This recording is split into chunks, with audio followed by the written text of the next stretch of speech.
live from the Kalou second.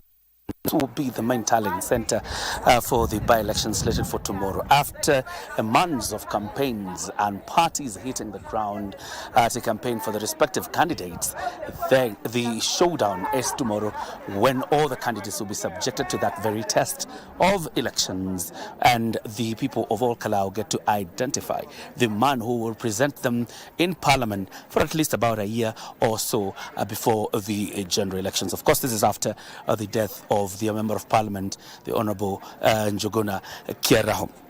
Now, what is happening behind me, very quickly, is the clerks in this whole process, together with the presiding officers. There's a collection of voting materials that again will be distributed to polling centers. There are about 144 polling stations inside Kalou. 73,480 voters go to the polls tomorrow to cast their vote to elect the next member of Parliament.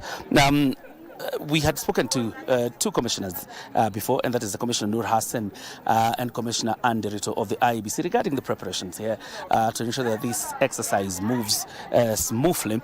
And part of what they have told us is, as regards the elections, that first of all, voters will be identified through the KIMS kit. Normally there are questions whether, what if the KIMS kit fails, do you resort then to the manual register? And the IEBC says there will be no resorting to a manual register. It is a KIMS kit that will identify voters. So what happens then if your biometrics are not found in the system, for example, because the identification of voters will be biometric. So what happens then if you're not identified biometrically? It says then that they will queue in your ID number, that is alphanumerically, they will queue in your ID number that will identify you as a registered voter in Kalou. What happens then is that they will take a picture of yourself and your ID at this level of the face, and then it will be uploaded to the KIMS kit, and that means that the KIMS kit will have identified you. That means then that is how the voter registration, or that the voter identification, will happen tomorrow, so that you're able to vote as a voter. Therefore, there will be no manual register tomorrow if you're going to come to the polling station. That is 73,480 voters who come out tomorrow to exercise their will to vote for the next Member of Parliament.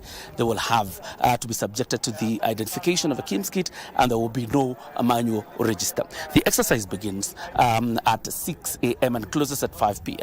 If you're in the queue, obviously the law allows you to vote even after 5 p.m. But that is if you're in the queue by the time 5 p.m. approaches. The hall behind me is the main tallying center. This is where the nerve center of the election is. This is where the votes will be tallied and the eventual winner announced in this hall.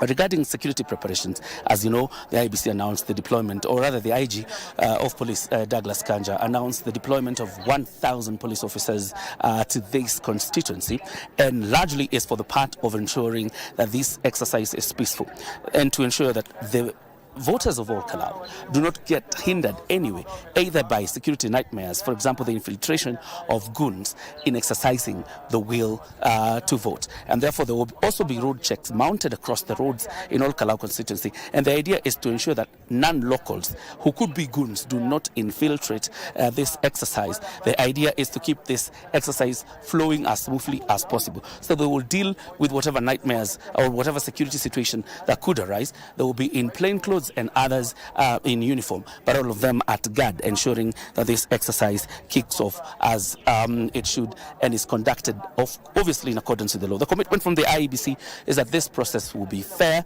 transparent, open and verifiable, as well as credible, and that is what IEBC Commissioner Anderito assured us. So that's just regards the preparations. The security is tight. The ballot papers are being distributed right here to the clerks that will be overseeing this process. The idea being to ensure that they are distributed and are in polling stations by 6 a.m. tomorrow and available for people to exercise their right to vote. As you're aware, the campaign period ended on Monday evening, so there's not much activity around here. But probably could just grab the Commissioner just for a minute, probably to rehash some of the things that I've told you. Commissioner, thank you very much for joining us. Once again, for the purpose of our viewer, the security situation in Ol Kalou constituency and the strategies that you've laid down to ensure that you secure this process. Thank you very much, KBC, for partnering up with us. The security situation in Ol Kalou is very good. I want to commend IG and his team for having secured the entire electoral environment that we see in Ol Kalou and even beyond. We are looking even beyond in the entire county. We have several layers of security that have been deployed. We have those that are covering polling stations, and we have those that are covering the perimeter, the 400-meter perimeter of radius of the polling station, to make sure that no mischief and nobody interferes with the polling system in that area. At the tallying center, we have 3 layers. We have nearly 3 to 4 layers of security arrangement. We have the officers within the tallying center.